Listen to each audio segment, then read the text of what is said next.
හරි පුතේන අපි වර්ක්ෂීට් පස්වෙනි එක පටන් ගමු අද. දැන් හැමෝම වගේ සමහරක් තමයි ජොයින් වෙලා තියෙනවනේ. හරි. පෙළ ගන්න මුලින්ම අපි දැන් වර්ක්ෂීට් 1යි 2යි 3යි 4 කියන හතරම ඉවර කරලා තියෙන්නේ. අද පස්වෙනි එකයි 6 වෙනි එකයි සාකච්ඡා කරනවා. හරි. අඩුපාඩු හදා ගන්නකො රතු පෑනක් අරගෙන.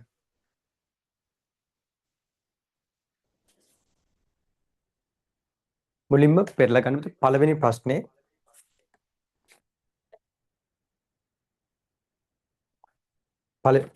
පළවෙනි ප්‍රශ්නේ තියෙනවා සුළු කරන්න. x බෙදීම 3 අඩු කිරීම x බෙදීම 6. විජය භාග. මුලින්ම බලන්න මේ දෙන්නගේ හරය සමානයිද? මේ දෙන්නගේ හරය සමාන නැහැ. එහෙනම් අපි අනිවාර්යයෙන්ම පොදු හරයක් ගන්න ඕන. මේ දෙන්නගේ පොදු හරය 6යි. 3 6ක් වෙන්න දෙකෙන් වැඩි කරන්න ඕන x වැඩි කරන්න ඕන දෙකෙන්. එතකොට 2x අඩු කිරීම x බෙදීම 6ක් එනවා. දැන් මේ දෙන්නගේ පුතේ පොදු හරය 6යි. 2x කෙන් x අඩු කරාට පස්සේ උත්තර එනවා කවුද? x කියලා. එහෙනම් මුල් එකට උත්තරය එනවා x බෙදීම 6ක් කියලා.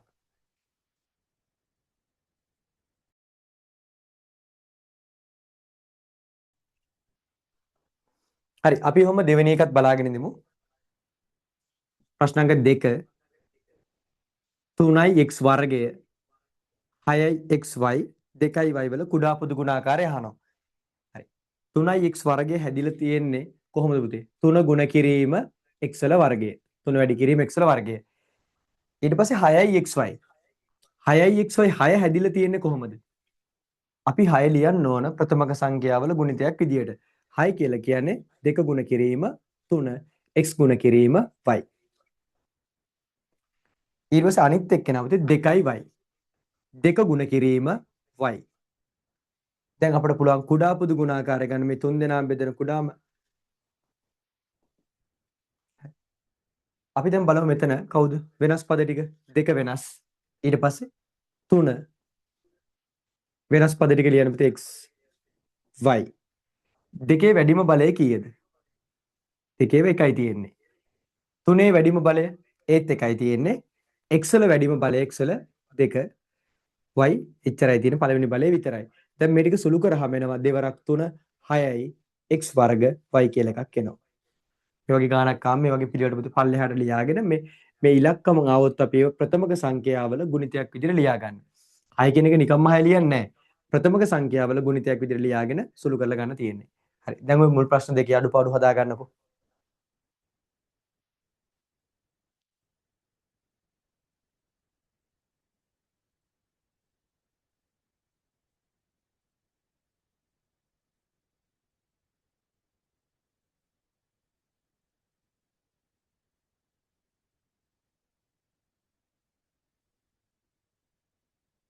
කාට හරි තේරුම් නැත්නම් මුදි chat එකට දාන්න මැසේජ් එකක් මම ආපහු කියලා දෙන්නම්.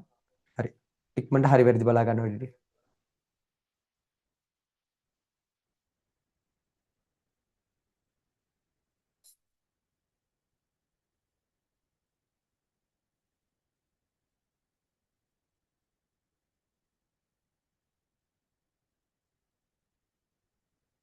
ඔහොම මුදි තුන්වෙනි ප්‍රශ්නේ පොඩ්ඩක් හදා ගන්න තියෙනවා. අර වොලිබෝල් වලට කැමති සිසුන් සංඛ්‍යාව කීයද කියන එක නැතුව වොලිබෝල් වලට කැමති සිසුන් සංඛ්‍යාව දැක්වෙන කෝණය කියලා පොඩ්ඩක් හදාගත්තා නම් හරි. වොලිබෝල් වලට කැමති සිසුන් සංඛ්‍යාව දැක්වෙන කෝණය.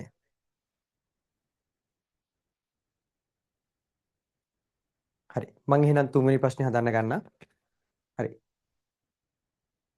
සිසුන් සමූහයක එක් සිසුවෙකු වඩාත් කැමති ක්‍රීඩා පිළිබඳ තොරතුරු වටපස්තරයෙන් දැක්වේ. අපෙන් අහනවා වොලිබෝල් වලට කැමති සිසුන් සංඛ්‍යාව දැක්වෙන කෝණය කුමක්ද?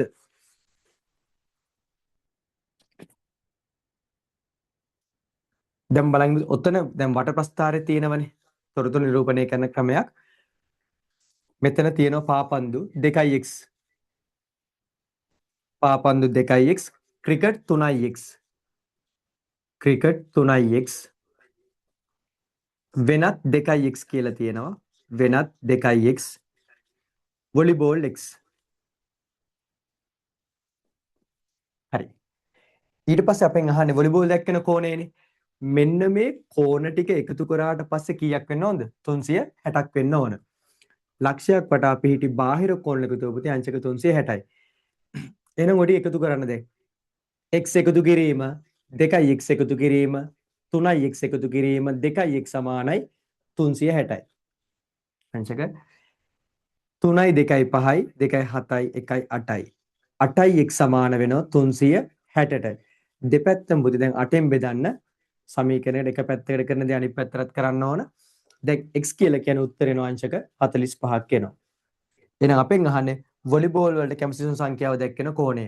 එහෙනම් වොලිබෝල් වලට කැමති සිසුන් සංඛ්‍යාව දැක්කෙන කෝණය. උත්තරය අංශක 45ක් එනවා. හරි කල්පනා මේ ගානක් ආවට පස්සේ මේ ඔක්කොගෙම කෝණවල එකතු අංශක 360 සමාන කරන්න තියෙන්නේ. අපි ඔහොම හතරවෙනි එකත් බලන් ඉඳිමු. 4 බීජීය භාග බෙදන්න තියෙන්නේ ax බෙදීම 2 බෙදීම 3යි බෙදීම 4යි x. අපි දන්නවා භාග බෙදනකොට බීජීය භාග එහෙම බෙදනකොට බෙදීම ඊළඟ පිළිවෙලදී මොකද වෙන්නේ? අපි බෙදීමට දකුණු පැත්තේ තියෙන එක්කෙනාගේ උඩ යට මාරු කරනවා. අපි ඒකට කියන මොකද්ද? පරස්පරය ගන්නවා. 4යි x එක උඩට ගිහිල්ලා 3යි පල්ලෙහාට එනවා. දැන් කපන්න පුළුවන් ටික කපලා දාමු.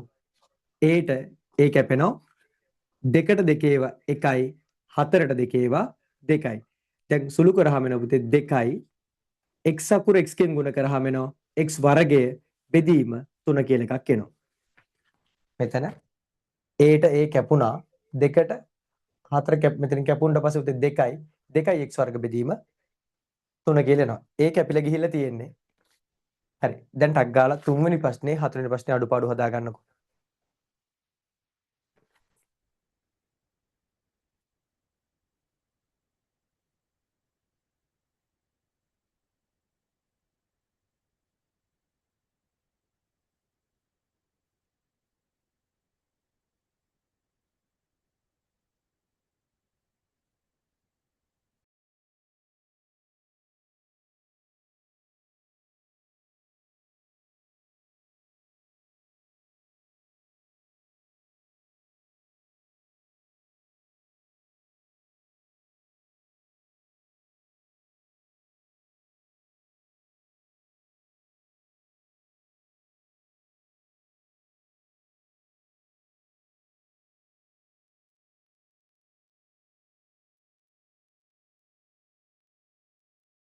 හරි.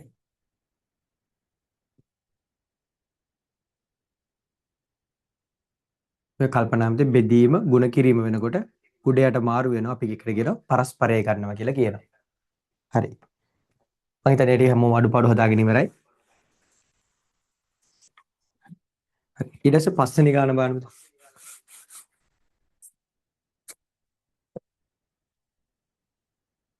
පහ. වෙලෙන්දෙක් රුපියල් 100ට මිලදීගත් පොතක් රුපියල් 125ට විකුණයි.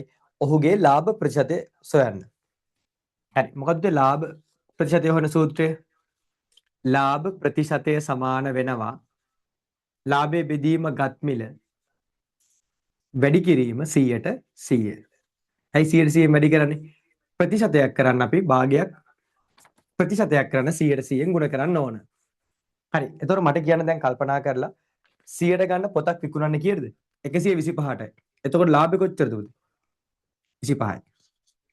එතකොට ගත්ත මිල එනවා කීයද? 100යි.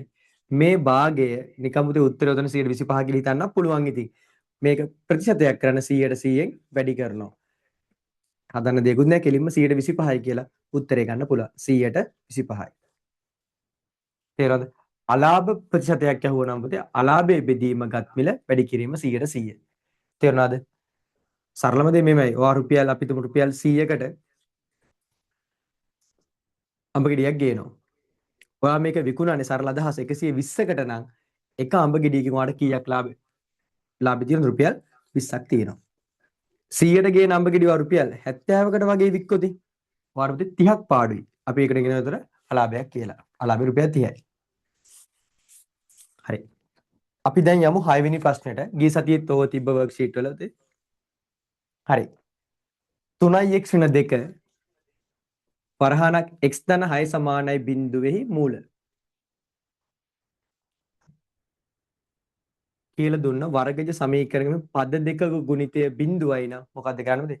වෙන වෙනම පද දෙක බිඳුවට සමාන කරන්න පුළුවන්.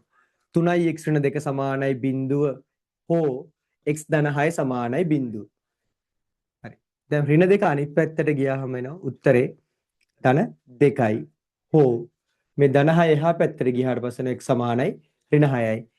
දෙපැත්තම පුතේ 3ෙන් බෙදන්න උත්තර එනවා x සමානයි 2 බෙදීම 3 හෝ මෙතනින් එනවා x සමානයි ඍණ 6 කියලා.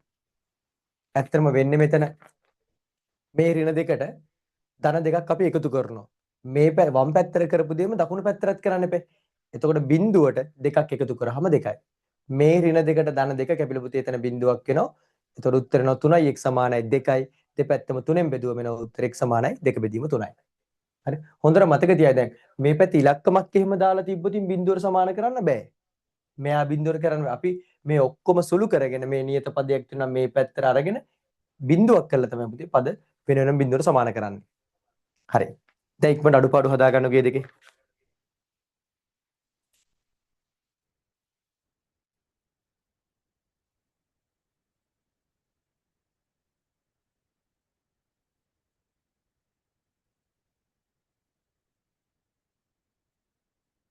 කාට හරි තේරුනේ නැත්නම් පොඩ්ඩක් මැසේජ් එකක් දාන්න මම ආපහු කියලා දෙන්නම්. හරි ගිහපුව පුතේ හරි දා ගන්නකො. වැරදි නම් ටක් ගාලා අඩුපාඩු හදා ගන්න.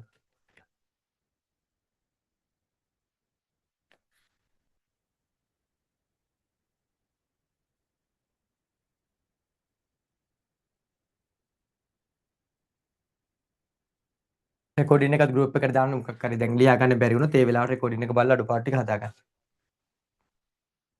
හරි. අපි යමු ඊට පස්සේ 7 වෙනි ප්‍රශ්නෙට. සුදුසු වචන යොදා හිස් තැන් පුරවන්න.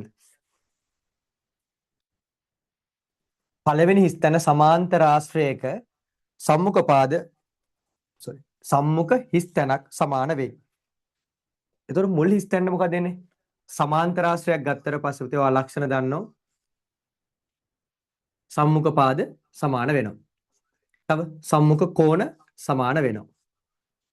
හරි. එහෙනම් එතකොට ගත්තට පස්සේ ඔයාලට පුළුවන් මුල් එක ලියන්න සමාන්තර ආශ්‍රයක සම්මුඛ පළවෙනි හිස් තැන්න පුතේ පාදත් හරි කෝණත් හරි. පාදත් හරි කෝණත් හරි. කැමති උත්තරයක් ලියා ගන්න පුළුවන්. දෙවෙනි හිස් තැන සමාන්තර ආශ්‍රයක එක් එක් විකර්ණය මගින් වර්ගඵලය ස්ටෑන්ඩ් වෙනවද මොකද පුතේ එතකොට එක් එක් විකර්ණය මගින් කවුද සමච්ඡේදනය වෙන්නේ වර්ගඵලය හිතන්න දැන් කල්පනා කරලා මේ විකර්ණය ඇන්දට පස්සේ වර්ගඵලය කොටස් දෙකකට බෙදෙනවා සමානව මෙයා 10 නම් මෙයා 10යි අපි තුමු අනිත් පැත්තට විකර්ණය ඇන්දම මේ පැත්තට නම් අපි තුමු මෙයා 15යි නම් මෙයා 15ක් වෙනවා විකර්ණ මගින් පුතේ වර්ගඵලය සමච්ඡේදනය වෙනවා සමච්ඡේදනය කියන්නේ මොකද සමානව ඡේදනය වෙනවා එන ඒ ස්ටෑන්ඩ් එන්නේ කවුද වර්ගඵලය අපි යමු දැන් 8 වෙනි ප්‍රශ්නෙට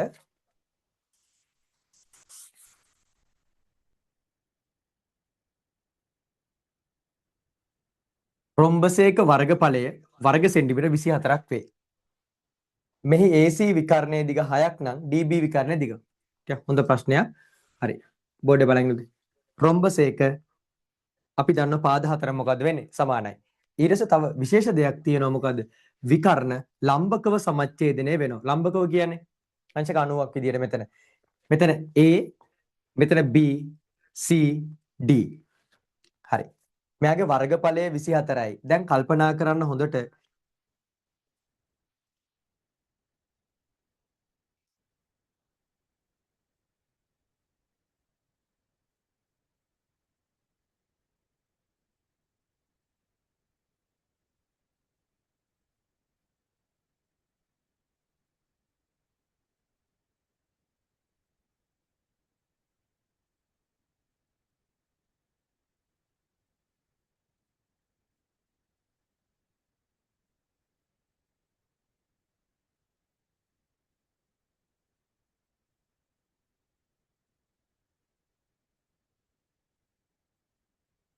AC විකර්ණයේ දිග සෙන්ටිමීටර් 6යි නම් අපිට ගන්න පුළුවන් පුතේ මේ විකර්ණ සමච්ඡේදනය වෙනවනේ. මේ දුර 3යි නම් සෙන්ටිමීටර මේ දුර සෙන්ටිමීටර 3ක් වෙනවා. ඊට පස්සේ ගාන කියනවා db විකර්ණයේ දිග. අපෙන් අහන්නේ. දැන් හොඳට මතක තියාගන්න විකර්ණ සමච්ඡේදනය වෙනවනේ. මේ දිගට මේ දිග සමානයි. මම ගන්නවා මේ දිග සිම්පල් x කියලා ගන්නවා.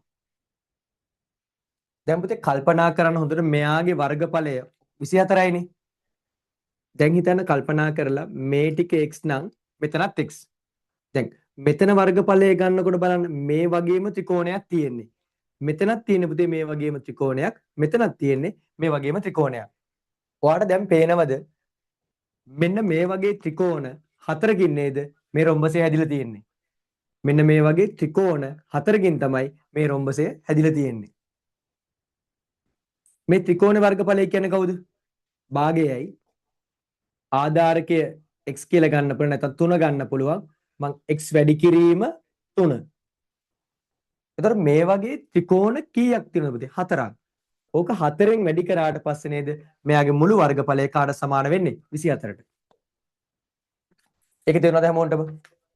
රොම්බසයක පුතේ විකර්ණ ලම්බකව සමච්ඡේදනය වෙනවා.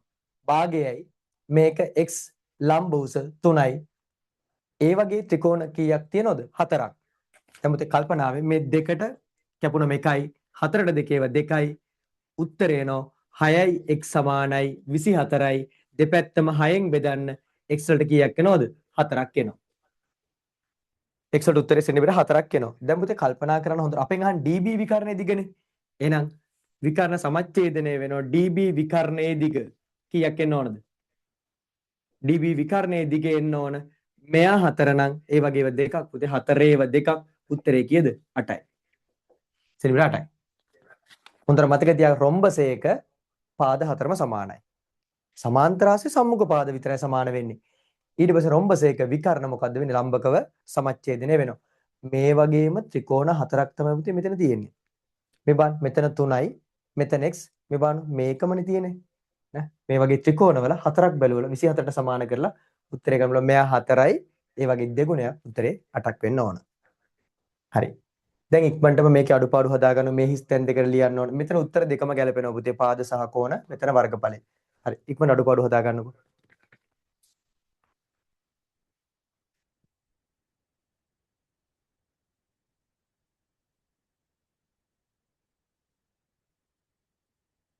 ආපහු මේ වරද්ද ගන්න එපා. හොඳට බලන්න ඒවා.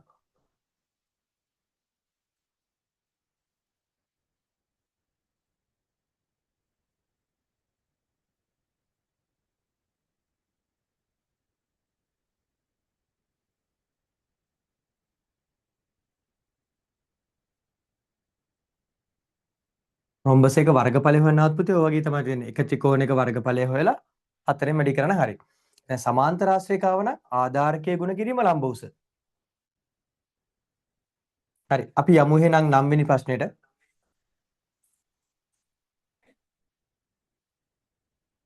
ඔය වගේ කුලක අර රූප සරණ වෙන් රූප සරණ අඳුරු කරන්න කෙටි ප්‍රශ්නයක් එනවා ගොඩක් වෙලාවට පුතේ විභාගෙට. හරි. අපි බලමු 9 වෙනි කෙටි ප්‍රශ්නේ. A ඡේදනයේ B මෙන්න මෙහෙම තියෙන එක මොකද්ද මේ සංකේතය ඡේදනය කියන එක. A ඡේදනයේ B අර මාලේ බෙල්ලේ දාන මාලේ වගේ තියෙන එකට මෙහෙම මේකට අපි කියනවා මේලේ කියලා. A මේලේ B. දැන් අපෙන් අහන්නේ A ඡේදනයේ B නේ කුලකයේ දැක්වෙන ප්‍රදේශ අඳුරු කර දක්වන්න. හරි මෙන්න පුතේ සර්වත්‍ර කුලකය අපිට දීලා තියෙන කුලක දෙක නම් කරලා A කුලකය B කුලකය A ඡේදනයේ B කියන්නේ දෙකටම පොදු ටික. මේ කුලක දෙකටම පොදු ටික කියන්නේ පුතේ මෙන්න මැද්දේ ටික නේද? A ඡේදනයේ B. ඒ මේලේ B යහුවනම් අපි මේ ඔක්කොම ටික පාට කරන්න ඕන. මේ වගේ පුංචි ප්‍රශ්න පාපති විභාගෙට එනවා. ඡේදනයේ දෙකටම පොදු ටික. මේලේ කිව්වනම් ඔක්කොම ටික. හරි. අපි අන්තිම එක බලමු. කෙටි ප්‍රශ්න වල අන්තිම එක ලඝු ගණක ආකාරයෙන් දක්වන්න. 10 වෙනි ප්‍රශ්නේ 3 4 සමානයි 81. මෙතන 3 කියන්නේ කවුද පුතේ? පාදය. 4 කියන්නේ දර්ශකය. 81 කියන්නේ සංඛ්‍යාව. අපි මේක ලියන්න ඕන ලඝු ගණක ආකාරයෙන්. කොහොමද ලියන්නේ?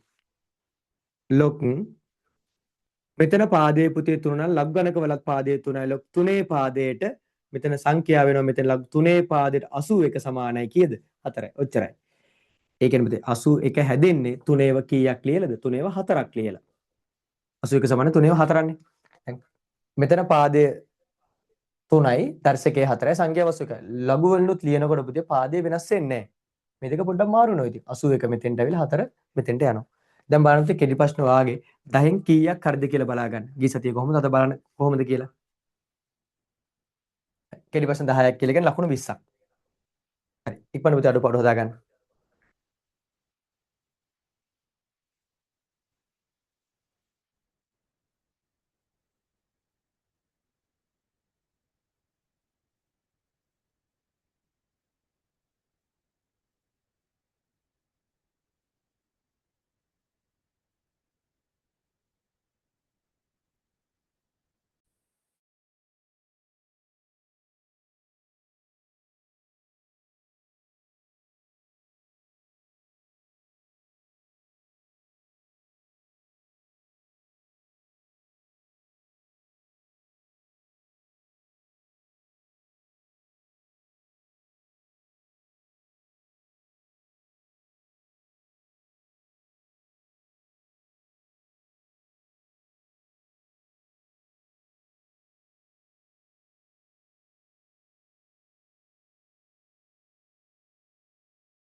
හරි. ඊට පස්සේ පුතේ අපි බලමු වට ප්‍රස්ථාර ගන්න. හරි. දැන් ඔයා දාගන්න ලකුණු කීයක් තියෙනවද කියලා 20න්. හරි. බලා ගන්න වට ප්‍රස්ථාර ගන්න. B කොටස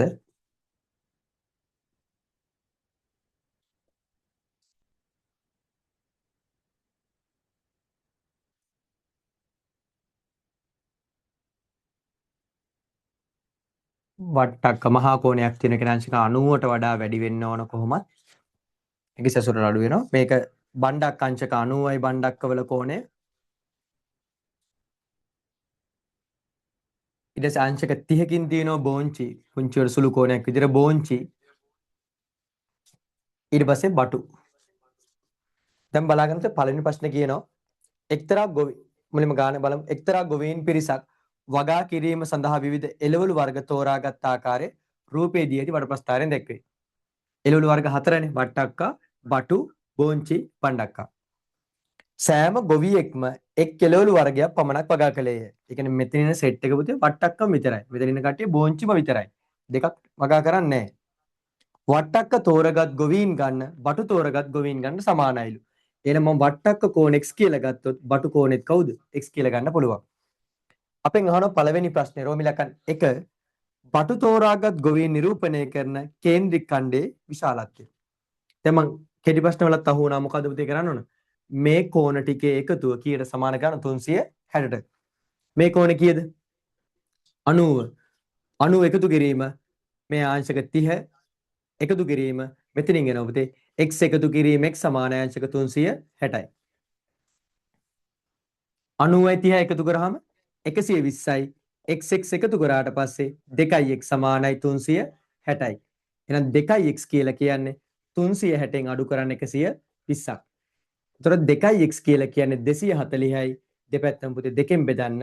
එහෙනම් x කීයක් එනවද? 120ක් එනවා. තේරුණාද? බටු 120යි කෝණේ වට්ටක් 120යි 240යි මෙතන 90යි 330යි මෙතන 30යි 360යි. හරි. ඕක හරිනම් පුතේ ලකුණු 3ක් දාගන්න පුළුවන් ඔයාට. ලකුණු 3ක් ඔතෙන්ට. හරි. අපි යමු රෝමිලක්කන් 2. බෝංචි තෝරාගත් ගොවීන් 15යිලු. ඒ කියන්නේ බෝංචි තෝරාගත්ත කට්ටිය පුතේ 15යි. අංශක 30ක් කියන්නේ 15යි. මොකද්ද වෙලා තියෙන්නේ? මේක දෙකෙන් බෙදලා තමයි 15 වෙවිලා තියෙන්නේ. හරිද? ඒ කියන්නේ එක ගොවියෙක් කියලා කියන අංශක 2යිනේ. 15ක් කියන පුතේ 30යිනේ. මේක 15ෙන් බෙදුවම එක ගොවියෙක් කියන අංශක 2යි. ඊට පස්සේ අපෙන් අහනවා වට්ටක්ක තෝරාගත් ගොවීන් ගන්න. වට්ටක්කවල කෝණේ කීයද? 120යි. මෙතන 120යි. එන එයාගේ උත්තරේ තමයි අහන්නේ. එයාගේ ගොවීන් ගණනේ අහන්නේ. දැන් ඔයාපති තෙරලේසියෙන්ම හදමු නිකම්ම. අංශක 30 15ක් උනේ කීයෙන් බෙදලාද? දෙකෙන් බෙදලා. එහෙනම් 120ත් අපි කීයෙන්ද බෙදනවා? දෙකෙන්. නෑ අපෙන් අහන ප්‍රශ්නේ වට්ටක්ක තෝරගත් ගොවීන් ගන්න පුතේ උත්තරේ කීයක් එනවද? 60ක් එන්න ඕන. දැන් වට්ටක්ක තෝරාගත් ගොවීන්. වට්ටක්කා තෝරාගත් ගොවීන්. එහෙනම් උත්තරේ 122න් බෙදුවට පස්සේ පුතේ 60යි. තේරුණාද? මෙතන එක මිනිස්සෙක් කියලා කියන්නේ පුතේ අංශක දෙකයි. 15ව දෙකක් 30යි. එහෙනම් මෙතන 120ක් කියන්නේ මෙතන කීයක් තිබ්බොත් 60ක් තිබ්බොත් 60ව දෙකෙන් 120ක් වෙන්නේ. හරි. ඔතෙන්ටත් ලකුණු දෙකක් දාගන්න පුළුවන්. හරි. ඊට පස්සේ තුන්වෙනි එක. මෙම වටපස්ථාරයෙහි නිරූපණය වන මුළු ගොවීන් ගන්න. ඕනනම් වඩපති වෙන වෙනම වට්ටක්ක වලට අදාළ ගොවීන් ගන්න කීයද, බටු වලට කීයද, බෝංචි වලට කීයද, බණ්ඩක්ක වලට කියලා වෙන වෙනම එකතු කරලා ගන්නත් පුළුවන්.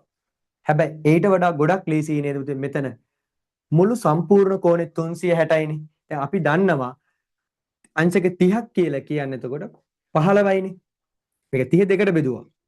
දැන් සම්පූර්ණ කෝණේ අංශක 360. එහෙනම් මුළු ගොවීන් ගන්න කියන්නේ 360ත් කීයෙන්ද බෙදෙන්න ඕන? දෙකෙන් බෙදුණා හරියි. දැන් 360 දෙකෙන් බෙදුවට පස්සේ උත්තරේ කීයක් එනවද? 180. එහෙනම් පුතේ මුළු ගොවීන් එනවා 180. ගොඩක් ලේසි එක. මුළු ගොවීන් ගන්න. 30 15ක් වෙන දෙකෙන් බෙදලා එහෙනම් 360ක් කියන්නේ පුතේ දෙකෙන් බෙදුවට පස්සේ උත්තරේ 180යි. හරි. දැන් ටක් ගාලා මේ තුනේ අඩු දැන් පුතේ ලකුණු මෙතන 7ක් තියෙනවා. 3යි 2යි 5යි 2යි 7යි. මෙතනත් 2යි. ඔය ටිකේ අඩුපාඩු තියෙන ළමයි ඉක්මනට හදා ගන්නකො.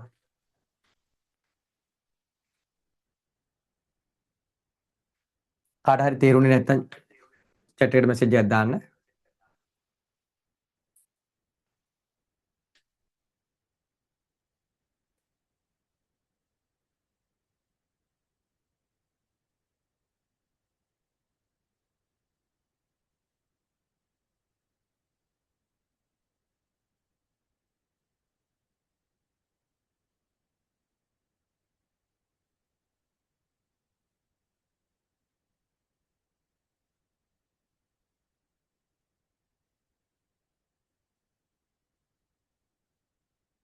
හැමදාම පුතේ ඕලෙ විභාගෙට ගොඩක් වෙලාවට මේ වටප්‍රස්ථාර ගානක් එනවා.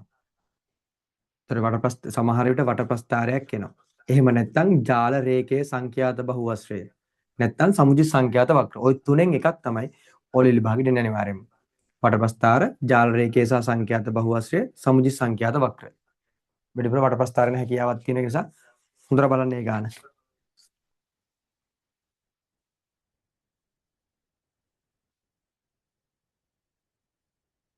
ලකුණු දාගන්න පුතේ පිළිවෙලට. 3යි 2යි 5යි 2යි 7ක්. තයි අන්තිම කොටස ලකුණු 3ක් හම්බ වෙනවා.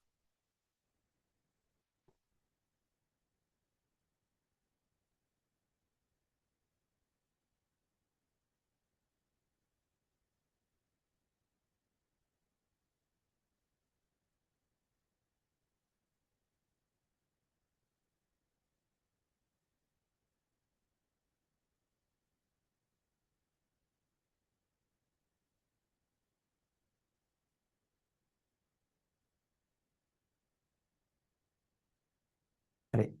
අපි එහෙනම් බලමු පුතේ අන්තිම කොටස එකේ.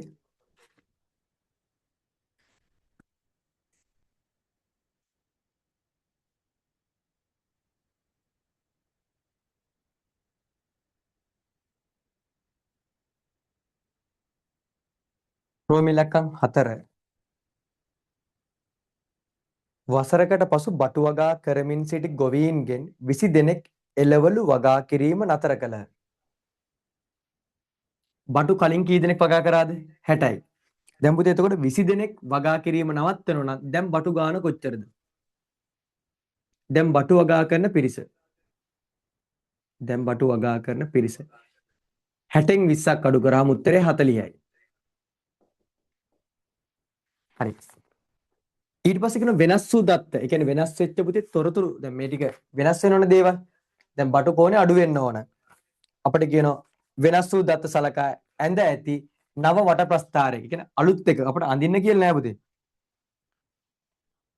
බටු වගා කරන ගොවීන් නිරූපණය කරන කේන්ද්‍රික ඛණ්ඩයේ කේන්ද්‍ර කෝණ විශාලත්වය.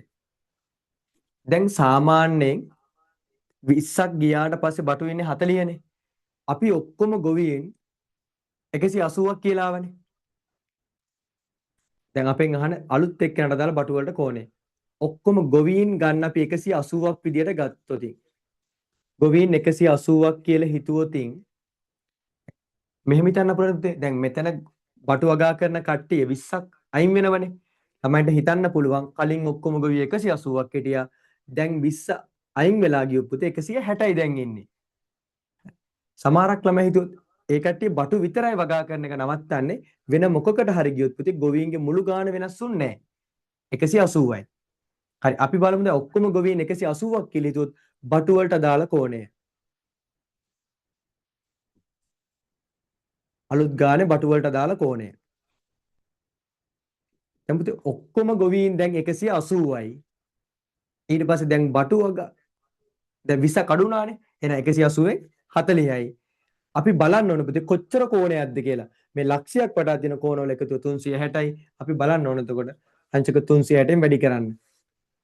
දැන් මේ බිඳුවට මේ බිඳුව කැපෙනවා. 18 18 1යි 36ට 18 2යි 40 2ක් පුතේ උත්තරය අංශක 80ක් එනවා. හරි. දැන් කවුරු හරි ළමයි කියන මාකින් එකේ මේ 2016 O level ගාන මාකින් එකේ මේ දෙකටම හරි දුන්නා. ගොවියෝ 180ක් කියලා හිතුවට පස්සේ අංශක 80ක් ආවට පස්සේ ගොවීන් 160ක් කියලා හිතන්න පුළුවන් නේ. කාට හරි ළමයින්ට පුළුවන් අර 20 අයින් වුණාට පස්සේ එයාලා මේ සෙට් එකෙන්ම අයින් වෙනවා පුතේ. එහෙනම් ගොවීන් 180ක් කියලා හිතුවොත් බටු වලට දාලා කෝණය. ඔක්කොම ගොවියෝ දැන් 160යි. දැන් ඉන්නේ 40යි. මේක වැඩි කරන්න පුතේ 360න්. 40 40න් බෙදුවම 1යි. 160 40න් බෙදුවම 4යි. 364න් බෙදුවම අංශක 90ක් එනවා. ඔය උත්තර දෙකම හරි පුතේ. ඒතර සමහරක් ළමයින්ට හිතන්න පුළුවන් බටු විතරයි වගා කරන එක නැවැත්තුවේ මේ කට්ටිය වෙන වගාවකට ගියා. ගාන ගැන එහෙම සඳහනක් නැහැ. එතකොට ගොවීන් ගන්න 180 කියලා ගත්තම පුතේ අංශක 80ක් එනවා. ගොවීන් ගන්න දැන් ඒ කට්ටිය අයින් වෙලාම ගියා. එහෙම වුණොත් බටු වගා කරන කට්ටිය අයින් වෙලාම ගියන් 160යි. ඒතර ගොනම පුතේ 90යි. ඔය දෙකෙන් ඕන උත්තරයක් හරි ඕකට ලකුණු 3ක් දෙන්න පුළුවන්. දැන් බලන්න පුතේ 10න් මෙතෙන්ට කීයද? කෙටි ප්‍රශ්න වලට කීයද කියලා දාලා 30න් ඔයාගේ කීයද කියලා බලා ගන්න.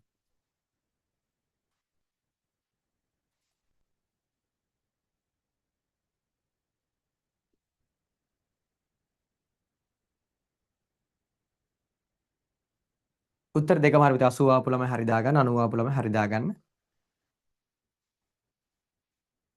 ගාන අපිට තව පොඩ්ඩක් පැහැදිලි කරා නම් මේ වගා කරන කට්ටිය එළවලු වගා කරන එකම නවත්තනවා කියලා කිව්වනම් ඒතර අපිට ගන්නනේ 160. ඔක්කොම නවත්තන. ඒතර ඒ කට්ටිය 20ක් අයිති වෙන්නේ නැහැ.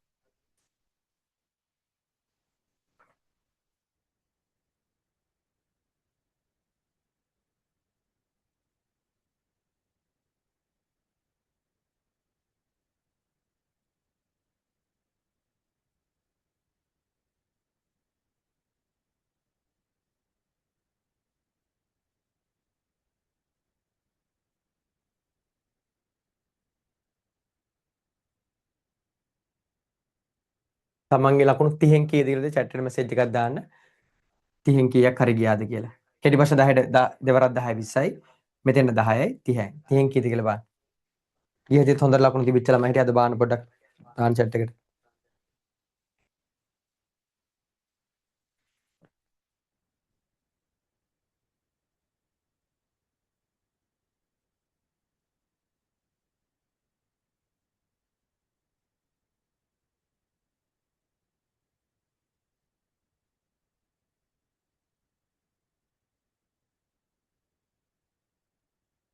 හරි.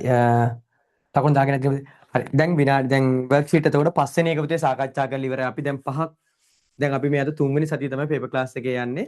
මේ කලින් සති දෙකක කෙටි පේපර් 4ක් සාකච්ඡා කරා. අද පස්වෙනි එක දැන් සාකච්ඡා කරලා ඉවරයි. ඊට පස්සේ සාකච්ඡා කරන්න දෙන අපේ 6 වෙනි පේපරේ. හරි. විනාඩි 5ක් උදේ ඉඳ වෙලා දෙන වතුර ටිකක් එහෙම බොනවා නම් බීලා මේ 8:45 වෙලාව 8:50 වෙනකොට අපි මේ වර්ක්ෂීට් 6 වෙනි එක පටන් ගමු. විනාඩි 5ක පොඩි බ්‍රේක් එකක් කරන් යන්නකෝ.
හරි. 6 වෙනි එක පුතේ අතර ගන්න වර්ක්ෂීට් එක. කරේ නැත්තම් භාගයට කරලා තියෙනවා පොඩ්ඩක් ඒ ටික ටක් ගාලා කරන්න ගන්න. පුළුවන් තරම් පුතේ පේපර්ස්ම කරන්න ඕන. පේපර් කරන කොච්චර තියරි ඉගෙන ගත්තත් තරන්නේ අපි පේපර් කරන්නේ නැතුව පේපර් කරලම තමයි ලකුණු ටික හදා ගන්න ඕන. හරි. ටක් ගාලා ලෑස්ති වෙන්නකෝ 6 වෙනි වර්ක්ෂීට් එකට අරගෙන.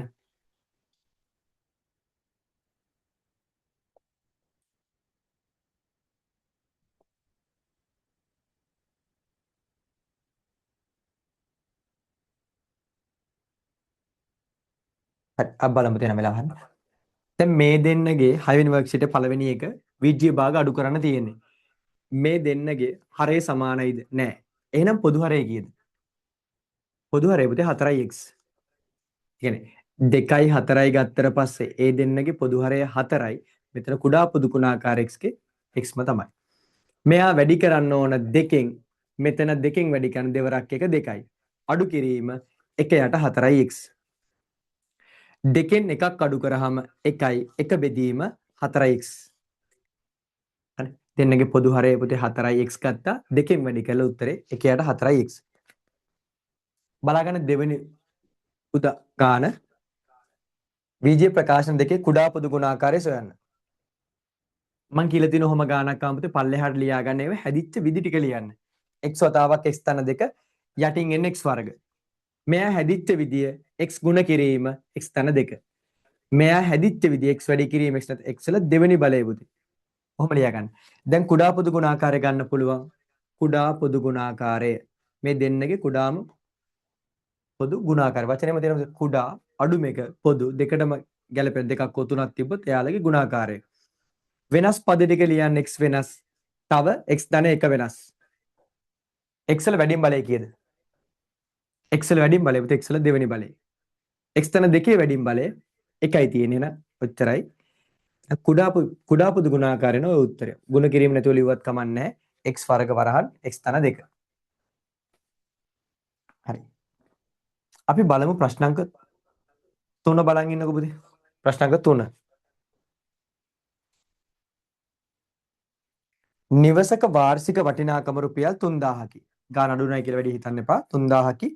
අදාළ ප්‍රාදේශීය සභාව විසින් වරිපණ මය කරනු ලබන්නේ නිවසක වාර්ෂික වටිනාකමින් 8%යිලු. එම නිවස සඳහා අවුරුද්දකට වරිපණම් වශයෙන් ගෙවිය යුතු මුදල. එහෙනම් වරිපණම් වෙනව පුතේ මොකද්ද කරන්න ඕන? නිවසේ වාර්ෂික වටිනාකම 3000යි. වරිපණම් මය කරන ප්‍රතිශතය කොච්චරද? 8යි. එහෙනම් 3000 වැඩි කරන්න පුතේ 8ෙන් බිංදු දෙකට බිංදු කැපනවා 30 වටක් රුපියල් 240ක් කියන අවුරුද්දකට වරිපණම් කොච්චරද? 240යි.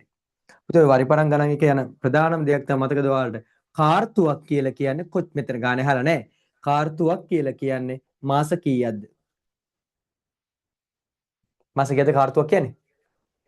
අර අපි කියන්නේ මාර්තුවට කාර්තුවයි කියලා. ඒතර මාර්තු මාසෙ වෙනකොට කාර්තුවක් ගිහිල්ලානේ. එහෙනම් කාර්තු එකක් කියන්නේ පුතේ මාස 3යි. දැන් නැත්නම් ඒව ලියා ගන්න. ඒතර අවුරුද්දකට කාර්තු කීයක් තියෙනවද?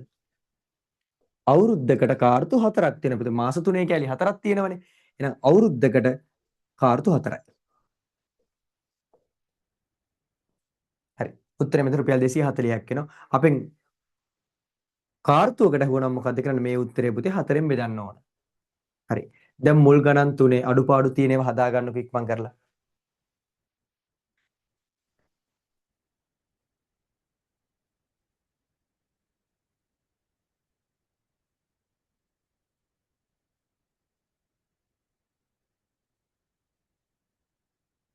මේ ගානට නැති වුණාට කමක් නැහැ පුතේ මේ ටික පොඩ්ඩක් නෝට් එකක් දාගන්නකො. කාර්තු එකක් කියන්නේ මාස 3යි. ඒක හොඳ කල්පනාවක්. අවුරුද්දකට කාර්තු 4යි.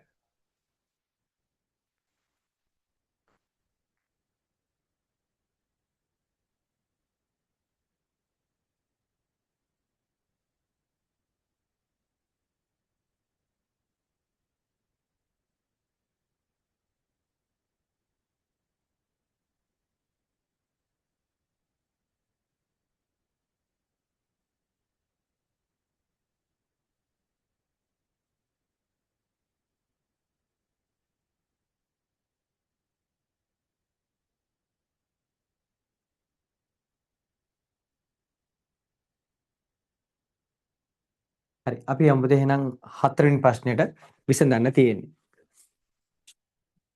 ඒ කියන්නේ සමීකරණයක් තියෙන නොදන්න පදේ හොයන එක තමයි ගානේ කරන්න තියෙන්නේ. හරි ලියාගත්තෙන් තමයි නෝ ලියා ගන්න. හතරවෙනි ගාන පුතේ 9 ධන 2x බෙදීම 2 සමානයි 5. සමීකරණයක් තියෙන්නේ x හොයන්න තියෙන්නේ. මේ බෙදපු දෙක නැති කරන්න මේ සමීකරණය අපි කාගෙන්ද වැඩි කරන්න දෙපැත්තම පුතේ දෙකෙන් වැඩි කරන්න ඕන. දැන් අපි මේ පැත්ත දෙකෙන් වැඩි කරනකොට ගාන බැලන්ස් නැහැනේ. දැන් සමීකරණයක පුතේ අපි දෙපැත්තට එකම දේ කරන්න. එහෙනම් මේ පැත්තත් දෙකෙන් වැඩි කරන්න ඕන. දැන් මේ දෙකට දෙක මොකද්ද වෙන්නේ? කැපෙනවා. දැන් මෙතනින් එනවා 9 ධන 2x සමානයි දෙවරක් 5 කීයද? 10යි. මේ 9 නැති කරන්න නම් පුතේ අපි මේ පැත්තෙන් 9ක් අඩු කරන්න ඕන. මේ සමීකරණ මේ පැත්තට කරන දේම අනිත් පැත්තටත් කරන්න ඕන. එහෙනම් මං කරන්නේ දෙපැත්තෙන්ම 9ක් අඩු කරනවා. මේ පැත්තෙත් පුතේ 10න් 9ක් අඩු කරනවා. මේ 9ට 9 කැපුණ මෙනෝ 2x සමානයි 10න් 9ක් අඩු කරාම 1යි. මේ පැත්ත දෙකෙන් බෙදනවා නම් මේ පැත්තත් මොකද ගන්න දෙකෙන් බෙදන්න ඕන. දැන් පුතේ මේක කැපිලා ගියාට පස්සේ උත්තරේ කීයක් එනවද? භාගයක් එනවා. සමීකරණයක් තියෙන්නේ නොදන්න පදේ හොයන්න ඕන x වලට එනවා භාගයක් කියලා. හරි. අපි දැන් බලමු පස්වෙනි ප්‍රශ්නේ. කලින් වර්ක් ෂීට් එකේ හම්බුණා ওই වගේම ගානක්. මම හිතුවා දැන් කලින් එකේ වැරදුනොත් මේකේ වර්ධින එකක් නැති වෙයි. පස්වෙනි ගාන 2x ධන 3 වරහණක් 3x ඍණ 5 සමාන 0යි. හරි. පුතේ දැන් පද දෙකක ගුණිතයේ 0යි නම් මොකද්ද කරන්න පුළුවන්? වෙන වෙනම බිඳුවර සමාන කරමු. එහෙනම් කොහොමද ගන්නෙ? 2x ධන 3 සමානයි 0 හෝ 3x ඍණ 5 සමානයි 0. දැන් පුතේ ධන 3 අනිත් පැත්තට යනකොට මොකද්ද වෙන්නේ? ඍණ 3ක් වෙනවා. නැත්තම් මේ පැත්තෙන් 3ක් අඩු කරන්න අනිත් පැත්තෙන් 3ක් අඩු කරන්න. මේක එහා පැත්තේ ගාව ඍණ 3ක් එනවා. දෙපැත්තම පුතේ දෙකෙන් බෙදන්න. දැන් උත්තරේ එනවා x සමානයි ඍණ 3 බෙදීම 2යි. හෝ මේ ඍණ 5 අනිත් පැත්තට ගියාම එනවා 3x සමානයි ධන 5යි. දෙපැත්තම පුතේ 3ෙන් බෙදන්න. දැන් උත්තරේ එනවා කීයද? x සමානයි 5 බෙදීම 3යි. ඔන්න උත්තරේ කලින් පේපරෙත් අහුණානේ පුතේ. පද දෙකක ගුණිතය 0යි නම් වෙන වෙනම මොකද්ද කරන්න ඕන? බිඳුව වල සමාන කරන්න. සුළු කළ ගන්න උත්තරේ ඍණ 3 බෙදීම 2යි 5 බෙදීම 3යි. හරි. දැන් ටක් ගාලා පුතේ ওই ප්‍රශ්න දෙකෙත් අඩුපාඩු හදා ගන්නකො.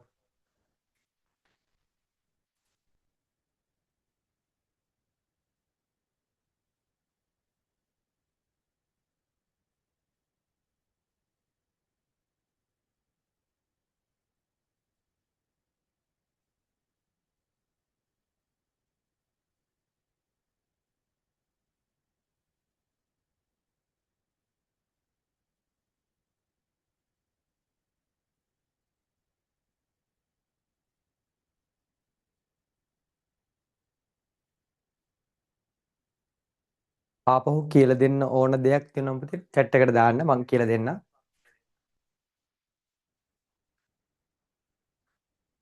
නොදන්න පද එකයි තියෙන්නේ මෙතන අපි කියන සරල සමීකරණයක් කියලා කියන්න පුළුවන්.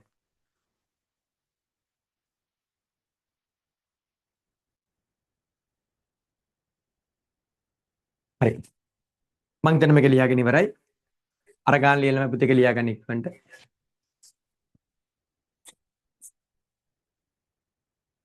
රොම්බස් එක කතාවක් තියෙන කලින් පේපරෙත් අහු වුණා.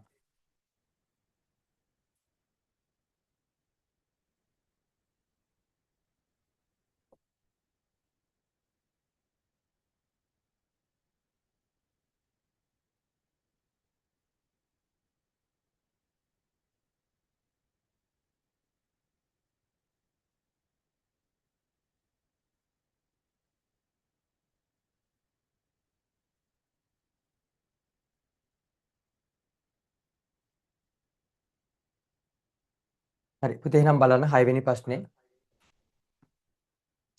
PQRS රොම්බස් එකේ කියපු ගාම රොම්බසේ ලක්ෂණ ටික පොඩ්ඩක් මතක් කරගන්න පුතේ. පාද හතර සමානයි. විකර්ණ ලම්බකව සමච්ඡේදන පොඩ්ඩක් ඒ ටික ඔලුවට දාගන්න. හරි. ගානේ කියනවා PQR කෝණය 80යිලු. මේ කෝණය 80යි නම් මේ විකර්ණය මගින් මේ කෝණය පුතේ හරියටම කොටස් දෙකකට බෙදෙනවා. එහෙනම් මේ කෝණය අංශක 40යි මේ කෝණය අංශක 40යි.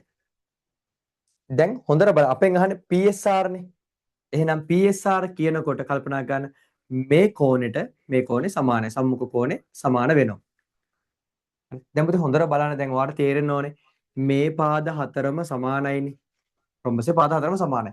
එතකොට මේ කෝණේ 40 නම් මේ කෝණෙත් 40ක් වෙන්න ඕනේ නේද? ඇයි සමාන පාදවලට සම්මුඛ කෝණ සමානයි.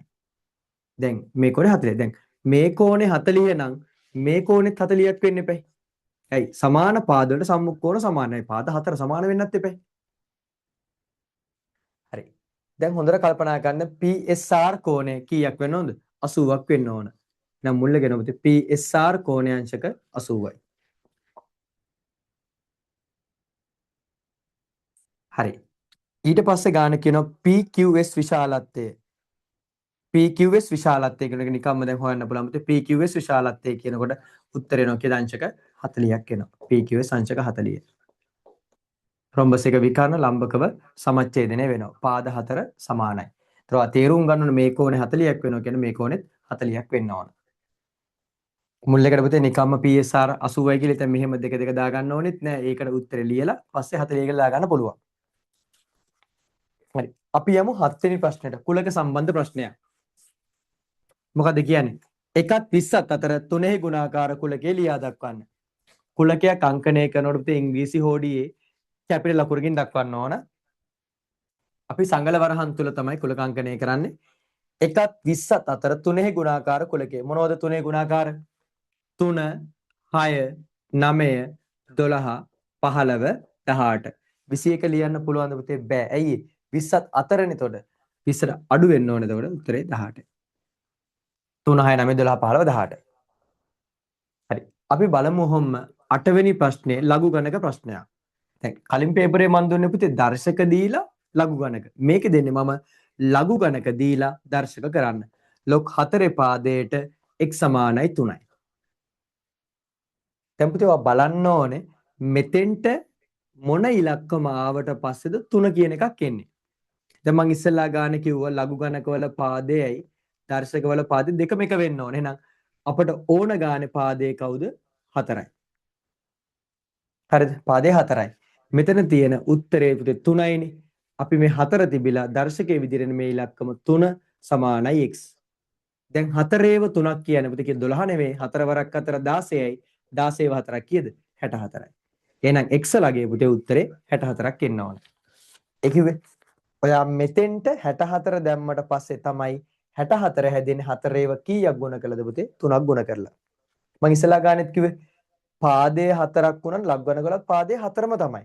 ඉතින් මේ දෙක පුතේ මාරු වෙන එකක් විතරයි තියෙන්නේ. 64 නේ මෙතෙන්ට.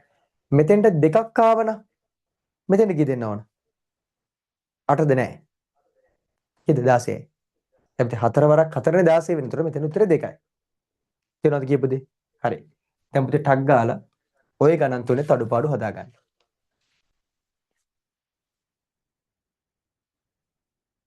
ආපහු පුතේ පැහැදිලි කරන්න ඕන දෙයක් තියෙනවා නම් පොඩ්ඩක් කියන්න අනිවාර්යයෙන්ම.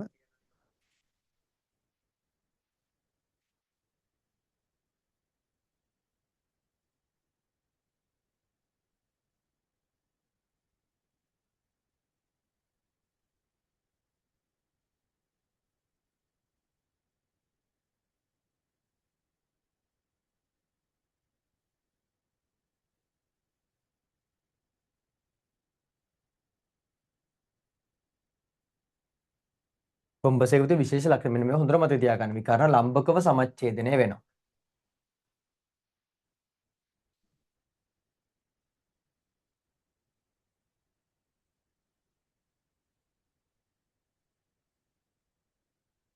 හරි. එහෙනම් අපි බලමු පුතේ 9 වෙනි ප්‍රශ්නේ. ලඝු ගණක වගු භාවිතා නොකොට. දැන් කෙටි ප්‍රශ්නයකට ආවොත් ලඝු ගණක වගුව පාවිච්චි කරන්න ඕනේ නැහැ. ඒ රතනා පේපරට ආවොත් තමයි ලඝු ගණක වගුව අපි පාවිච්චි කරන්නේ. ඒ ප්‍රශ්න ටික ලේසි මට ඒකයි ඉක්මනට සාකච්ඡා කරගෙන ගියා. මොකද අපි කලින් අහුවෙච්ච පේපරේ අහුවෙච්ච ප්‍රශ්න වගේම ප්‍රශ්නක් තියෙන්නේ. හරි. අපි බලමු 9 වෙනි ප්‍රශ්නේ. ලඝු ගණක වගු භාවිතා නොකොට LG කියන්නේ මොකද පුතේ? LG කියලා කියන්නේ log 10 පාදයට කියන එක කෙටි කරලා තමයි පුතේ LG කියලා කියන්නේ.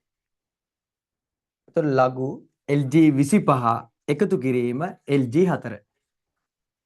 ලඝු ගණකවල එකතුවක් ලියන්න පුළුවන් ලඝු ගණක ගුණිතයක් විදියට. එතකොට මෙතන ලියන්න පුළුවන් පුතේ 25 ගුණ කිරීම 4.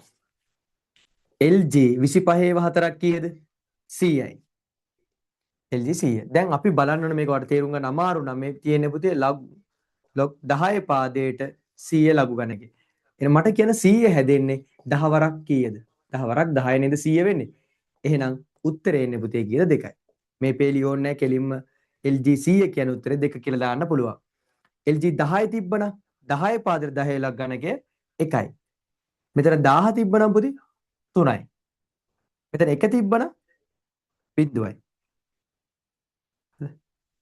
ඕනෑම පාදයකට 1 ලඝු ගණකයේ පුතේ 0යි. හරි. ඒතර කල්පනා විතර මෙතන අඩු කිරීමක් තිබ්බනම් මෙතෙන්ට එන්නේ බෙදීමක් විදියට. ලඝු ගණක නීති 10 වසරෙත් තියෙනවා පුතේ ලඝු ගණක පාඩමක්. 11 දැන් ඔයාලා අනිවාර්යයෙන්ම 10 ටිකත් ඉගෙනගෙන තියෙන 11 වසරෙත් ඒ ටික ඉගෙනගෙන තියෙන්නේ. රචනා ප්‍රශ්නයක් කරන ලකුණු 10 ඒක ඔයා දන්නව මොකද්ද? කාත් එක දෙක එන්නේ. පරිමාව ගානත් එක සම්බන්ධ කරලා තමයි එන්නේ. හරි. අපි බලමු පුතේ කෙටි ප්‍රශ්න පේපරේ අන්තිම ප්‍රශ්නේ. ආයෙක ලියාගමු අපි log 10 පාදේ කෙටි කරලා ලියන්නේ පුතේ LG කියලා. අන්තිම ප්‍රශ්නේ 10 කෙටි ප්‍රශ්නවල 2x ධන y සමානයි 1 සමීකරණයෙන් දක්වන සරල රේඛාවේ අනුක්‍රමණය. මුලින්ම පුතේ මේ ගාන අපි දන්නවා සරල රේඛීය ප්‍රස්ථාර දෙක වලට තියෙන y සමානයි mx ආකාරය සහ y සමානයි mx ධන c ආකාරය. m කියන්නේ කවුද? අනුක්‍රමණය. අනුක්‍රමණය විතර c කියලා කියන්නේ අන්තක්ඛණ්ඩය. අන්තක්ඛණ්ඩය කියන්නේ මොකද්ද? y අක්ෂය කැපෙන ස්ථානය. y අක්ෂයේ හරිම තේරුම පුතේ මූල අක්ෂයේ ඉඳන් y අක්ෂයේ කැපෙන තැනට තියෙන දුර. නිකම් මතක තියාගත්තත් කමන්නේ අන්තක්ඛණ්ඩය කියන්නේ y අක්ෂයේ කැපෙන ස්ථානය කියලා. මේ ගාන හදාගන්න එපා පුතේ මේ ටයිප් දෙකෙන් එකකට අපි අනුක්‍රමණය සහ අන්තක්ඛණ්ඩය ලියන්න. හරි. ඒතර ඔයාලට පේනොත් මේක මම කරන්නේ මෙන්න මෙතන y යුක්ත කරගෙන පුතේ මෙයා අනිත් පැත්තට යවනවා. 2x එක එහා පැත්තට ගියාම එන්නේ ඍණ 2x ධන 1 කියලා එකක් එන්නේ. y සමානයි ඍණ 2x ධන අපෙන් අහන්නේ අනුක්‍රමණය අන්තක්ඛණ්ඩනේ. අනුක්‍රමණය විතරයි අහන්නේ මේක. එහෙනම් පුතේ අනුක්‍රමණය කීයක් එනවද? අනුක්‍රමණය මම රචනා පේපර් කරනකොට පැහැදිලි කරන්නම් අනුක්‍රමණය කියන තවත් තේරුම. අනුක්‍රමණය කියන තේරෙන 2යි. අන්තක්ඛණ්ඩය අහන්නේ නැහැ මම අන්තක්ඛණ්ඩයත් ලියනවා. මෙයාගේ අන්තක්ඛණ්ඩය කියලා කියන්නේ පුතේ කීයද? ධන 1යි. ඒ කියන්නේ y අක්ෂයේ කැපෙන්නේ කොහෙද? ධන 1ේදී කැපෙන්නේ. තේරෙනවද? අනුක්‍රමණය පුතේ ඍණ. එතකොට x අක්ෂයේ ධන දිශාවත් එක්ක හැදෙන පුතේ මහා කෝණය. ඒ ඔක්කොම මම රචනා පේපර් කරනකොට කියලා දෙන්නම්. උක්ත කරලා ගන්න අනුක්‍රමණය ඍණ 2යි. අන්තක්ඛණ්ඩය ධන 1ක් එන්න ඕන. හරි. දැන් පුතේ මේ ප්‍රශ්න දෙකෙත් අඩුපාඩු හදාගෙන ඔය හදා ගන්න වගේ 10න් කීයද කියලා ඊළඟ සතියේ පුතේ වර්ක්ෂීට් අනිවාර්යෙන් ඒකට සම්බන්ධ වෙලා වැට්ටික් කරගන්න මේ 7යි 8යි වර්ක්ෂීට් දෙක තියෙන එතකොට තුන්වෙනි වාරේ පාඩම් වලින් තියෙන 10 වසරේ. හරි සමාන්තර ශ්‍රේණි වල ඉඳන් තියෙන පාඩම් ටිකේ ඉඳන් තමයි 7යි 8යි වර්ක්ෂීට් දෙක හැදිලා තියෙන්නේ. දැන් පස්වෙනි එකේ තිබිච්ච ගණන් වගේම තමයි මේකෙත් තියෙන්නේ. ඒතර කලින් එක බැරි වුණා පුතේ මෙතනින් හරි මතක් කරලා කොට දා ගන්න පුළුවන්. හරි. ওই දෙකේ අඩුපාඩු ටික හදාගන්න ඉක්මන් කරලා.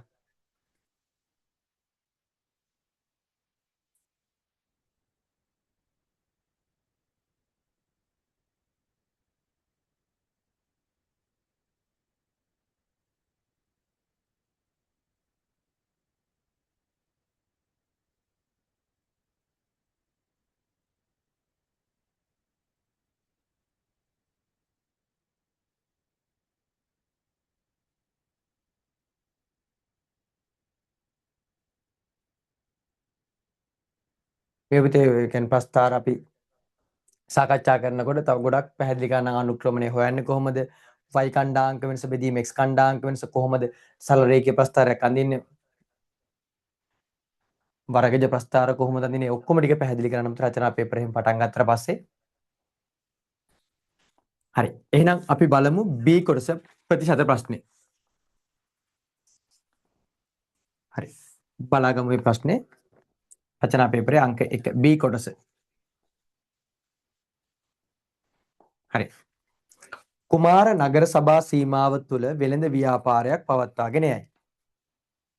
ඔහුගේ ව්‍යාපාරික ස්ථානයෙහි වාර්ෂික කියන්නේ අවුරුද්දක තක්සේරු වටිනාකම රුපියල් 40000කි.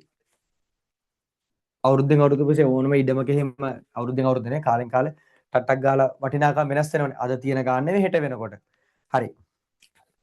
තක්සේරු වටිනාකම 40000යිලු නගර සභාපති 122ක වාර්ෂික වරි පනම් බද්දක් අය කරනවලු. අවුරුද්දකට 122යි. ඒ කියන්නේ රුපියල් 100කින් නම් පුතේ වටිනාකම 22ක් 22ක් එතකොට. 200ක් වුණොත් 44ක්. 300ක් වුණොත් රුපියල් 66ක්. ඒ 122ක් නේ. ඉතින් ඔයා බලන්න පුතේ 40000ට කොච්චරද? එහෙනම් අපෙන් අහන්නේ වාර්ෂිකව ගෙවිය යුතු වරි පනම්. රෝමිලක 1 වරි පනම්. මොකද පුතේ කරන්න ඕන? 40000 වැඩි කරන්න කීයද? 100ට 22කින් වැඩි කරන්න. මේ බිංදු දෙකට මේ බිංදු දෙක කැපෙනවා 22ව 4ක් 88යි උත්තරේ පුතේ 88,800යි. හරි 22ව 4ක් 88යි පිටිපස්සට බිංදු දෙකයි 8800ක් එනවා. රෝමිලකන් 2 ඔන්න මම අර කියපු කාර්තු කතාව වෙනවා. කාර්තුවකට වරිපනම් බදු වශයෙන් ඔහු කොපමණ මුදලක් ගෙවිය යුතුද? මේ අවුරුද්දකටමනේ. ඉතින් පුතේ අවුරුද්දකට කාර්තු කීයක් තියෙනවද මම? 4ක්. එහෙනම් අපෙන් අහන්නේ කාර්තුවකට එන ගාන බලන්න පුළුවන්. මොකද්ද කරන්න ඕන? 8800 පුතේ කීයෙන්ද බෙදන්න ඕන? 4ෙන් බෙදන්න ඕන. ඇයි අවුරුද්දට කාර්තු 4යිනේ. දැන් 8800 4ෙන් බෙදුවට පස්සේ උත්තරේ කීයක් එනවද? රුපියල් 2200ක් එනවා. ගොඩක් වෙලාවට වරද්දගෙන පුතේ 3ෙන් බෙදන්නේ. ඒක වැරදි. කාර්තුවකට මාස 3යි. නේ? කාර්තුවට මාර්තුවයි. හැබැයි අවුරුද්දකට කාර්තු 4ක් තියෙනවා පුතේ. 3 සෙට් 4ක්.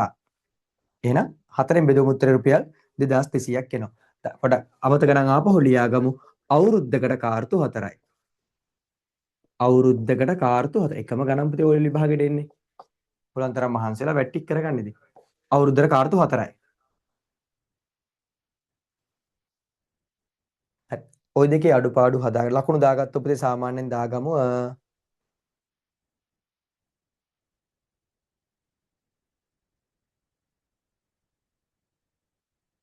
මෙතෙන්ට ලකුණු දෙකක් දාගමු. මෙතෙන් ලකුණු දෙකක් දාගමු. ඉතුරු ගානට 6ක් වගේ. හරි. ටක් ගාලා ඉතුරු ටික හදන්න කලින් ওই ටිකේ අඩුපාඩු හදාගන්නකෝ.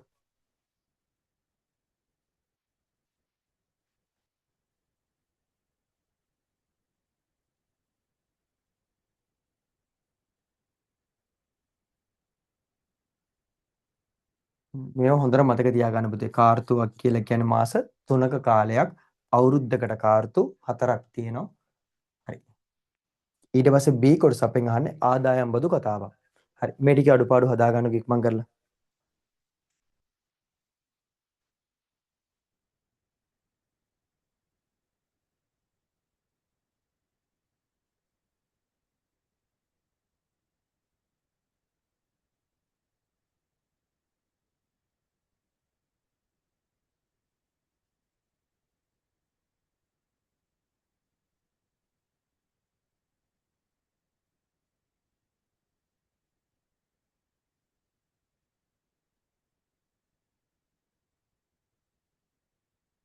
හරි. අපි දැන් බලමු. දැන් උතර ඔය ආදායම් බදු ගැන ඇත්තටම මොකද කියන්නේ?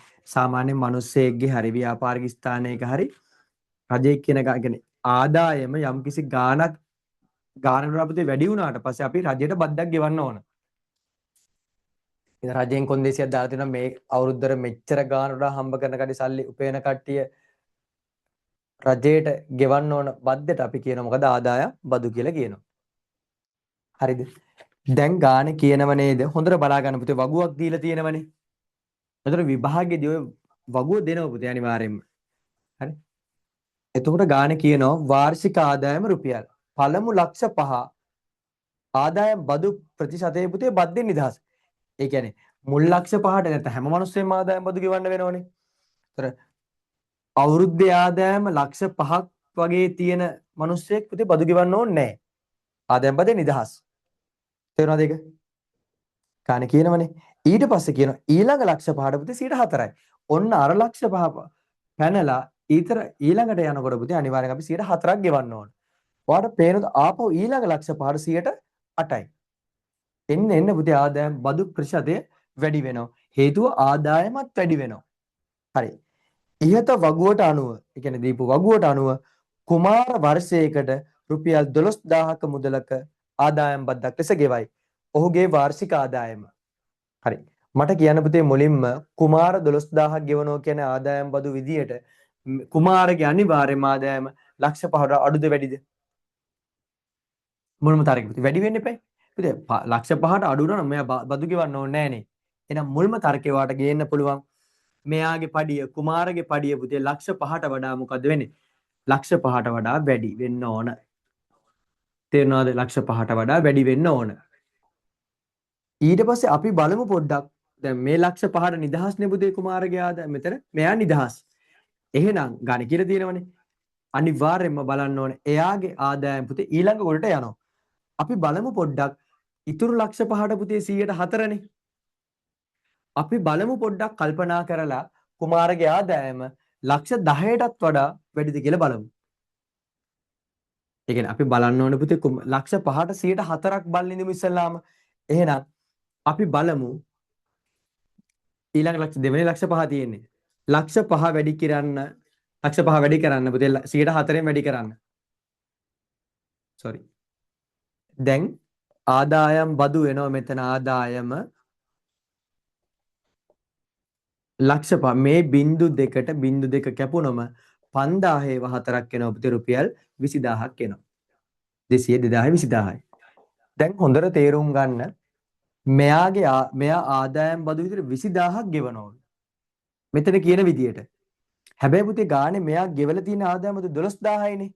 දැන් ඊළඟ ලක්ෂ 5ට ගියා නම් තමයි 20000ක් ගෙවන්නේ. හැබැයි එයා ලක්ෂ 10 පන්නන්නේ නැහැ. ඒ පුතේ මෙතන 20000ක් ගෙවන්නේ ලක්ෂ 5ක් තිබ්බොත්නේ. හැබැයි මෙයා ගෙවන්නේ මෙයා ආදායම් බදු විතර ගෙවන රුපියල් 12000යිනේ. අනිවාර්යෙන් එහෙනම් එයා කුමාරගේ පඩිය පුතේ ලක්ෂ 10ට වඩා අඩු වෙන්න ඕන. මෙතෙන්ට ලක්ෂ රුපියල් 25000ක් වගේ ආවනම් එයාගේ ආදායම් පුතේ අනිවාර්යයෙන්ම ලක්ෂ 10ත් පයින්නවා. තේරෙනවද කියපු දේ? හරි. දැන් අපි බලමු දැන් ලක්ෂ 5ට වඩා පුතේ වැඩි වෙනවා අනිවාර්යයෙන්ම ලක්ෂ 10ට වඩා අඩු වෙන්න ඕන. අපි හිතමු මෙතෙන්ට අයිති වෙන්නේ එයාගේ අපි බලමු පුතේ රුපියල් 12000ක් එන්නේ කොච්චර මුදලකටද කියලා. අපි බලමු රුපියල් 12000ක ආදායම් බදු 12000ක ආදායම් බදු එන මුදල x නම් එන මුදල මම නිකන් ගන්නවා එන මුදල x නම් කියලා. ඒ කියන්නේ රුපියල් 12000ක ආදායම් බදු එන්නේ x කියලා හිතුවොතින් ඔයාලට පේනවද x කියන මුදල 100ට 4ෙන් ගුණ කරාට පස්සේ සමාන වෙන්න ඕන පුතේ කීයටද? ගාන කියනවා 12000ට. එහෙනම් x වැඩි කිරීම 100න් 4 සමානයි 12000යි. දැන් මේ 100 නැති කරන්න පුතේ දෙපැත්තම 100න් වැඩි කරන්න මේ 100 කැපිලා ගියාම එනවා 4යි x සමානයි. අනිත් පැත්තෙන් එනවා පුතේ 12000 වැඩි කරන්න 100න්.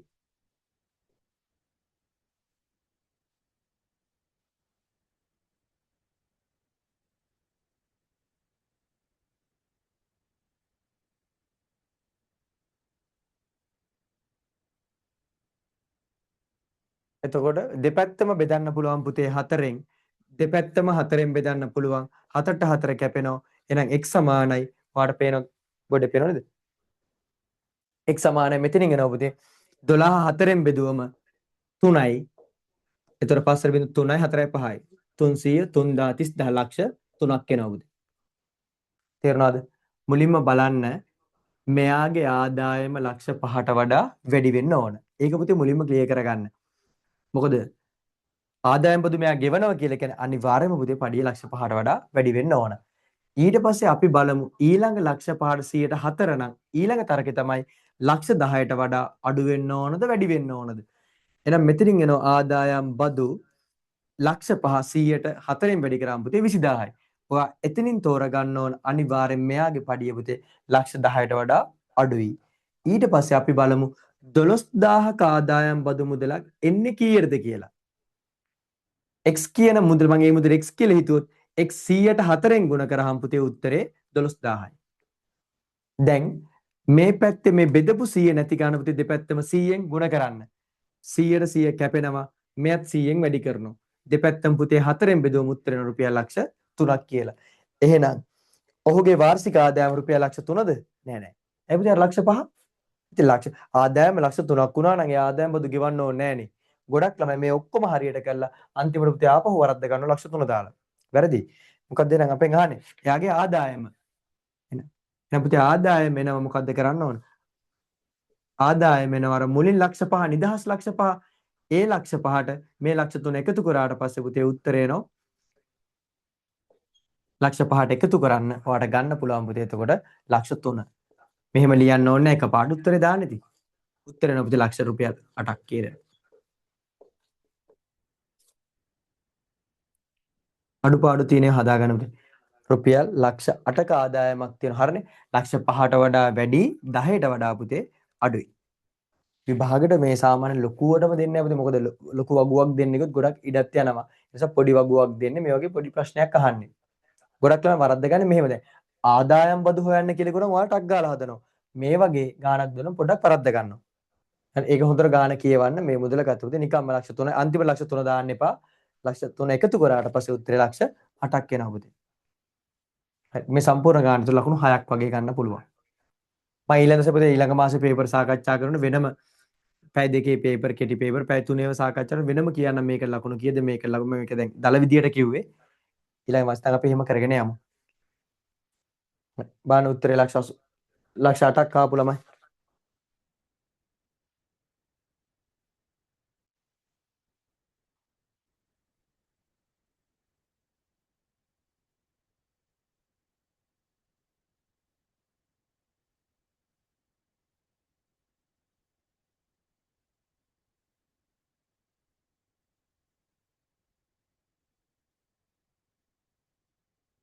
උදේ ගාන තේරුනේ නැත්නම් කවුරුහරි chat එකට දාන්න මැසේජ් එකක්.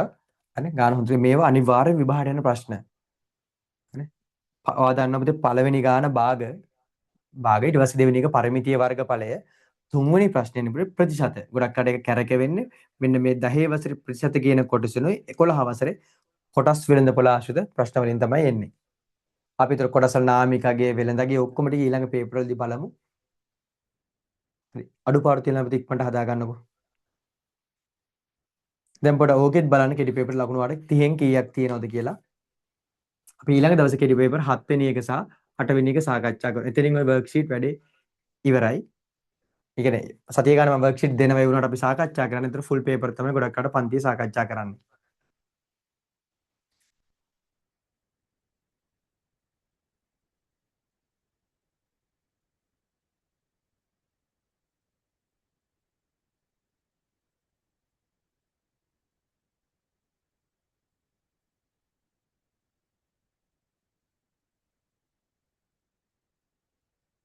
ආපහු පැහැදිලි කරන්න ඕන දෙයක් තියෙනවා පුතේ ටක් ගාලා කියන්න.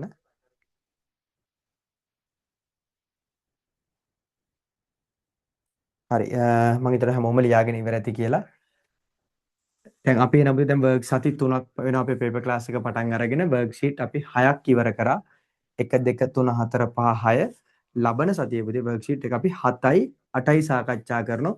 මේ අනිවාර්යයෙන්ම ගෲප් එකට PDF එක දැම්මට පස්සේ ඒ ටික කරගෙන එන්න අනිවාර්යෙන්. ඊට පස්සේ ලබන සතියේ වර්ක්ෂීට් දෙක ප්‍රශ්න ටික වැටෙන්නේ පුතේ ඔයා සමාන්තර ශ්‍රේණි වලින් 10 වසරේ සමාන්තර ශ්‍රේණි කියන පාඩමේ ඉඳන් තමයි පාඩම අන්තිම පාඩම වෙනකන් තමයි වර්ක්ෂීට් 7යි 8යි හැදෙන්නේ. තේරුණාද? සමාන්තර ශ්‍රේණි අනිවාර්යයෙන්ම සමාන්තර ශ්‍රේණි සංඛ්‍යාත ව්‍යාප්ති තුන්වෙනි වාට අදාළ පාඩම් ටික තියෙනවනේ. ඒ පාඩම් ටික පුතේ හොඳට බලලා තියාගන්න. කෙටි ප්‍රශ්න විතරනේ තියෙන්නේ. කෙටි ප්‍රශ්න සෙට් එක තියෙනවා. ඊට පස්සේ 7 වෙනි එකේ 8 වෙනි එකේ දෙකටම දාන්නේ පුතේ ඔය පාඩම් සෙට් එකෙන් දාන්නේ. පොඩ පාඩම් ටික බලලා ඊට පස්සේ මේ වර්ක්ෂීට් දෙක කරලා පන්තියට ආවනම් ඔය වැඩේ හොඳටම කොට දාගන්න පුළුවන්. ඊට පස්සේ අපි ඊළඟ මාසේ දාමු පුතේ ෆුල් පේපර් කියන්නේ පැය දෙකේ පේපර් සාකච්ඡා කරන්න ගන්නවා. රචනා පේපර් පැය 3 පේපර් සාකච්ඡා කරන්න ගන්නවා. හරි. කොච්චර පුතේ තියරිටි පුළුවන් වුණත් අපි ගණන් හදන්න නැතුව පේපර් ලියන්න නැතුව මේ ලකුණු ටික වැඩි කරගන්න වෙන්නේ නැහැ. හරි. එහෙනම් පුතේ අදට පන්තිය ඉවරයි. ලබන සතියේ මේ පේපර් දෙක තියෙනවා මම ගෲප් එකට දැම්මට පස්සේ PDF ටික ඒ ටික කරගෙන අඩුපාඩු කියන්නේ මොකක් හරි දන්නේ නැති දෙයක් තියෙනවා පුතේ නෝට් එකෙන් බලලා හරි එහෙම පොඩ්ඩක් බලලා තියාගන්න. හරි. එහෙනම් පුතේ අදට පන්තිය ඉවරයි. හැමෝම හොඳට වැට්ටික් කරගන්න. මොකක් හරි තේරිච්ච නැති දෙයක් තියෙනවා පොඩ්ඩක් මට මැසේජ් එකක් දාන්න. හරි. එහෙනම් හොඳට වැට්ටික් කරගන්න හැමෝම.